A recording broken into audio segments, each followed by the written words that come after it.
So I am making thumbprint cookies with a no sugar added raspberry jam. And if you're watching this video, just watch it till the end because I make it 3 different times until I get it right. And it's really the last set of cookies that I make are the right recipe. So you can skip all the way to the 3rd one on this video, or you can click on the blog post link below and that will be the correct recipe here. But I'm sharing all 3 just to show you the process I went through to make them. So for this recipe,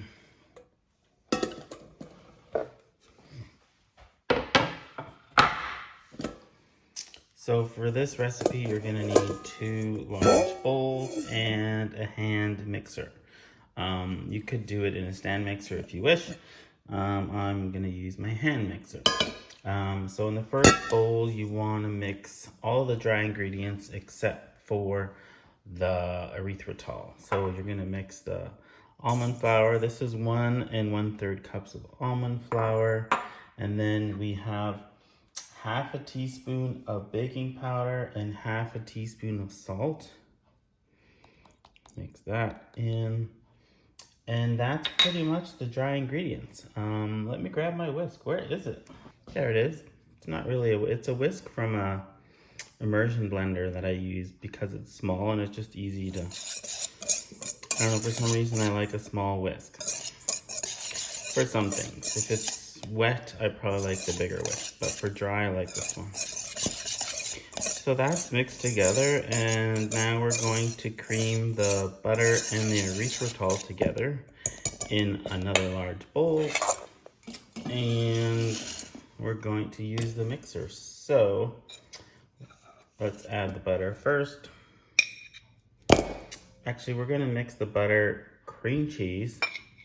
So half a cup of butter, 2 tablespoons of cream cheese, and 1/3 cup of erythritol. So we're gonna cream that together, and then we're gonna add the egg, which is 1 egg, and then we're gonna add the 1 teaspoon of vanilla extract. And that's it. There's the egg, there's the vanilla. Cream this, add this in there, and then we add the dry ingredients, and then we form the cookies. Let's do it. So when you cream this, we're going to beat for about 2 minutes to get it nice and fluffy. So I'm gonna start that process and then I'll come back. Okay, that's been 2 minutes. So we're gonna now add the egg and the vanilla extract, and we're gonna mix it again for about a minute or so.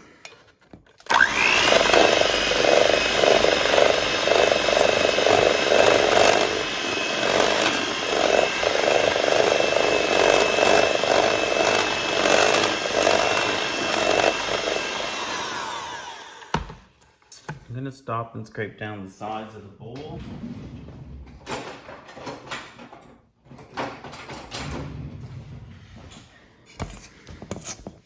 Kind of looks like cottage cheese. Oh my gosh. I'm gonna scrape down the sides, and then I'm going to mix for another 30 seconds, and then we're gonna add the dry ingredients.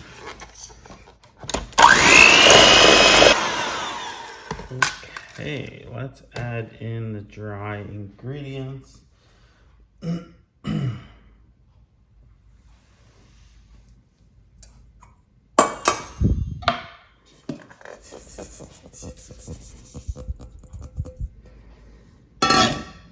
And we're just gonna mix that to see what it looks like once it's mixed with a rubber spatula.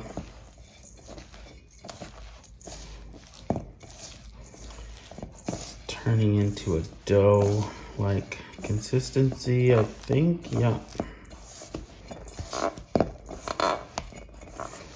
And so sometimes I'll try a recipe before I do the video, and sometimes I'll just do the video and if it doesn't work out, then I just don't use the video and I don't post the blog post.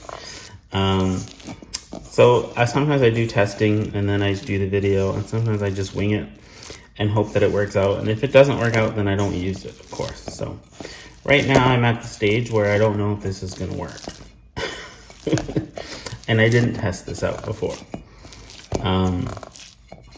So this is the first time trying this recipe. I thought, I had my camera set up and everything already for other recipes I was doing.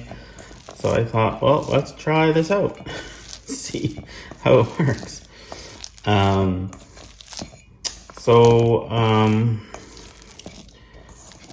Now that it's mixed, all we need to do is take a cookie scoop and scoop it onto parchment lined baking sheet. Poke our thumbs in it, and then add the jam. So let me just mix it a little more. I'm trying to smooth it out a bit.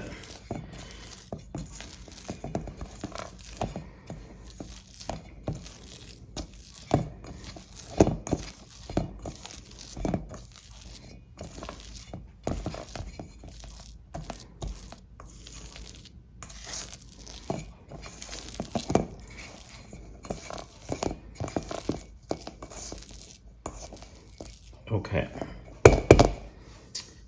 scoop that out. We don't want to waste any. And I'm gonna grab a cookie scoop and a baking tray and parchment paper.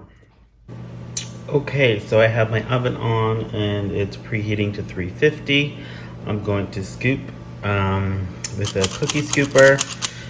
Matter of fact, this is the cookie scooper that I used to use in the kitchen when I had my cookie business.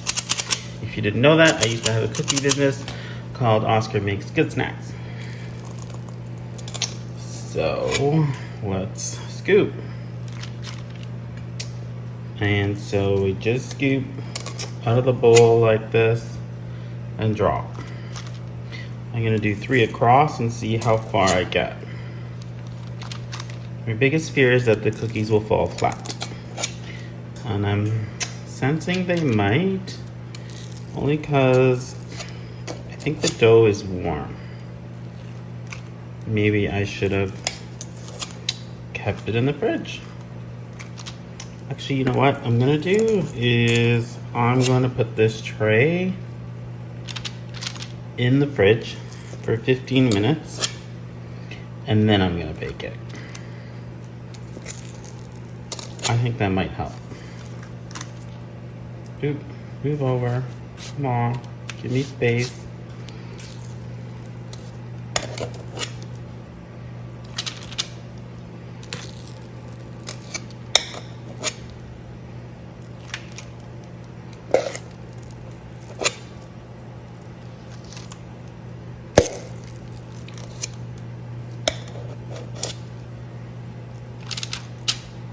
Don't forget we have to make room because we got to put our thumb in it and then add the jam. So I'm using a raspberry sugar-free jam, and you can usually find sugar-free jams now in the stores. I'm in Canada, so I buy mine from a company called Switch Grocery, and the brand of jam is called Good brand. I'll link to that below. If you're not in Canada, then I'm not sure if they sell it in the US, but I'm sure they do sell sugar-free jams in the US. So I'm just putting my thumb down through it and then lightly lifting it up gently, because otherwise my thumb will pull up the entire cookie from the sheet and then we won't really have a cookie at all. So it depends on how much jam you want in your cookies. You can make a little deeper indent. I don't like too much jam. I just want to taste it and enjoy the rest of the cookie flavors. I did taste the batter, by the way, and it tasted good. Just the right amount of sweetness. Again, I usually tend not to add too much sweetener. Oh, so the oven's preheated. Although I'm gonna throw this into the fridge for 15 minutes, so maybe I didn't need to preheat it. But yeah, let me do this first. I'm gonna turn off the oven because these are going in the fridge once I add the jam to them.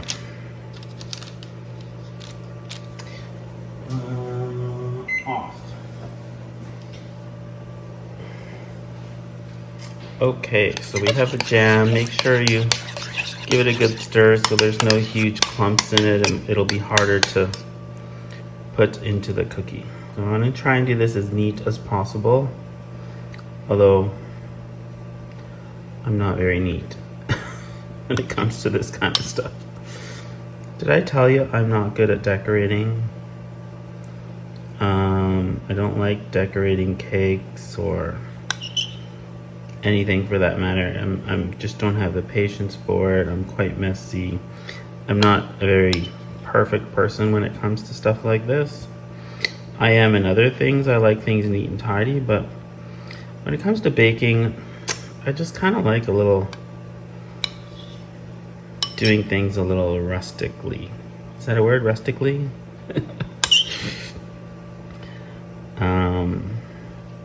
And so when you put these in the oven, and when they come out, and if the jam doesn't look like it's enough, you can top it off with a little more jam on top. It's a little thin layer if they don't look pretty enough, because I'm assuming in the oven they will turn a bit, it'll lose some of its color, right? Oh gosh, I don't know. This might turn into a mess. I'm envisioning the jam overflowing. Maybe I'm using too much jam, so let me try a few with just a little less jam. I think these other ones with all this jam, it may just overflow and drip over the sides, although I think that'll be delicious. It may not look as pretty, but really, to me, taste is number one. Pretty, yeah, it needs to be a little pretty for the pictures on the blog, but you know, I'd rather have it taste good than look good. So in the fridge, 15 minutes, 1, 2, 3, 5, 3 times 5, I can't do math, 15 minutes, and then I'm gonna put it in the oven at 350, and we're gonna bake it 10 to 12 minutes. So I'll be back after they're baked. Oh, don't forget, I have some more left in the bowl. So I'm gonna do these as is, and I am going to put them in the oven right now. If I just turn the oven back on, we're going to do these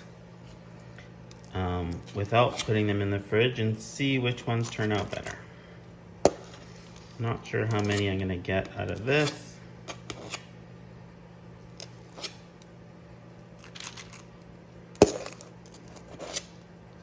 Thumbprint, thumb. It's good that they kind of stick to the parchment paper right now so they don't lift when I pull my thumb back out. Ugh.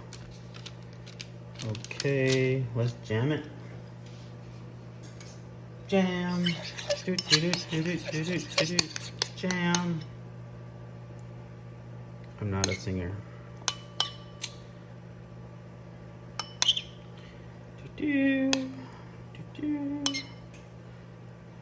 Tell I'm trying to move faster. I'm just curious as to how they'll turn out. So I'm moving quickly.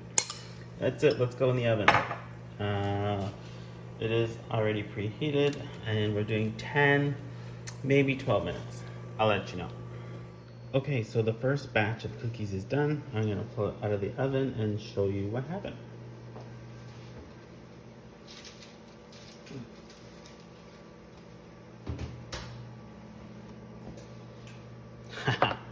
So they did fall flat.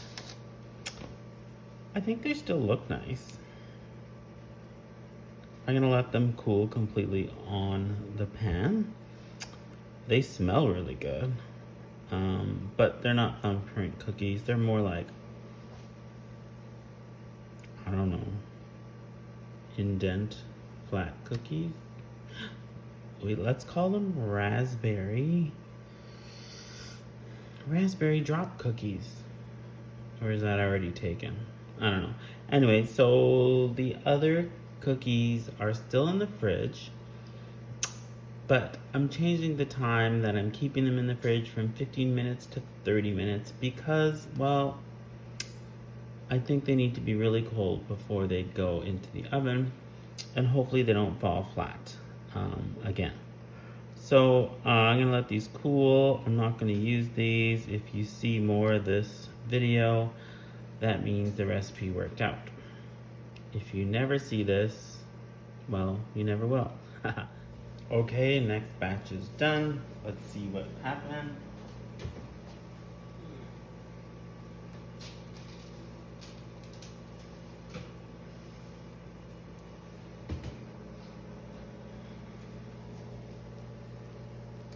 So they did fall flat, but not as flat as the first batch. And I also increased the temperature to 375, and I had them in the oven for 12 minutes. Yeah, 12 minutes. So, they don't look too bad. Definitely edible. I did try the first batch and they taste amazing. So we'll see. I think I might do a third batch. Not today, but I'm gonna try it again, and if it worked, I will post this whole video. If it didn't work, you won't see this. Okay, I'm at it again, and I am whisking together the dry ingredients.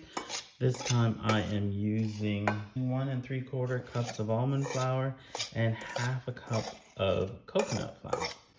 So that's the change from last time. I'm adding half a cup of coconut flour. Everything else is staying the same. So yeah, that's the dry ingredients. Now I'm gonna mix the 2 ounces of cream cheese, and I have the butter, the 2 ounces of cream cheese, the 1/4 cup of softened butter, and I have a 1/3 cup of granular erythritol. I'm gonna cream that together, and then I'm gonna add the vanilla and the egg.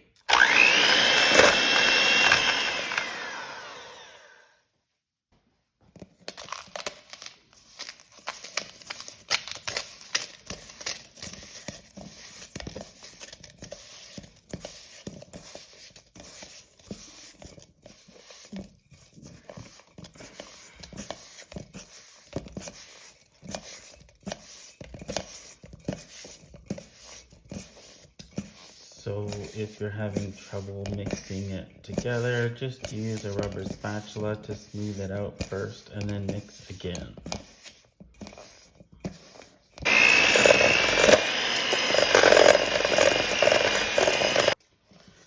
Now we're going to combine the wet and dry ingredients.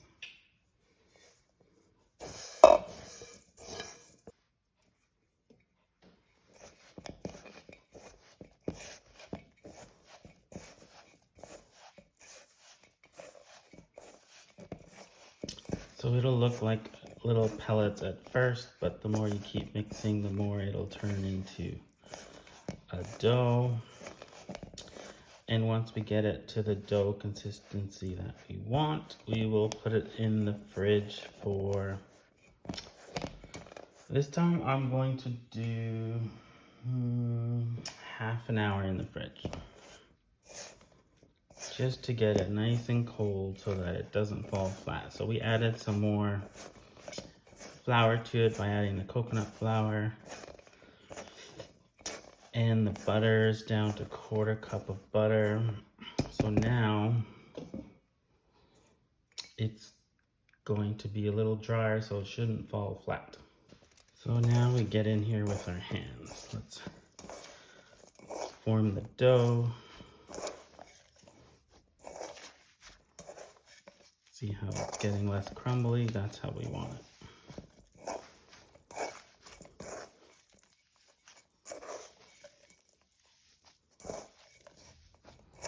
So once we get it into a ball, we can wrap it up in plastic wrap and store it in the fridge for half an hour.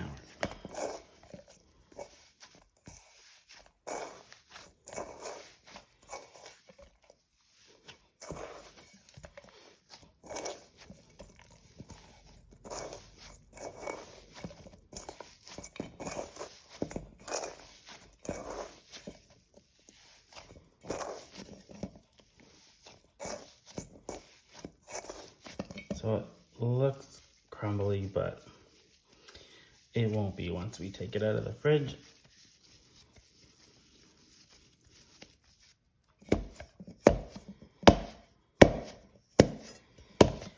Get all the crumbs there. You don't want anything to go to waste. So that's it. Wrap it up in plastic wrap, throw it in the fridge for half an hour. Okay, I got my cookie cutter.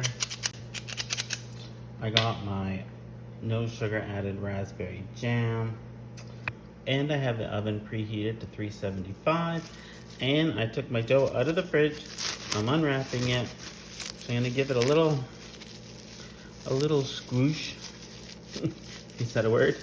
Just to get it a little softer so that I can scoop it with a cookie scoop and make balls, and then we're gonna put our thumbprints in it and fill it with jam. We're gonna do this really quickly so that we could get it nice and cold in the oven. So, break it in there. You're gonna do this. Got your dough ball. There. So as you scoop, you want to press down firmly in the cookie scoop. Make that dough ball. Place it on the cookie tray.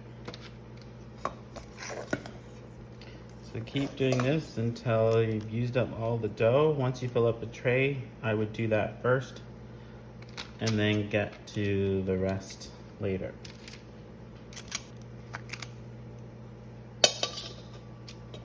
So what you're gonna do is put your thumb print in it.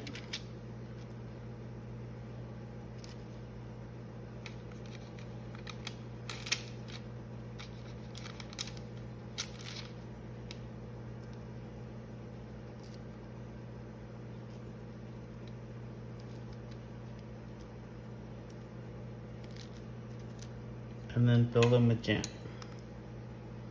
Not too much.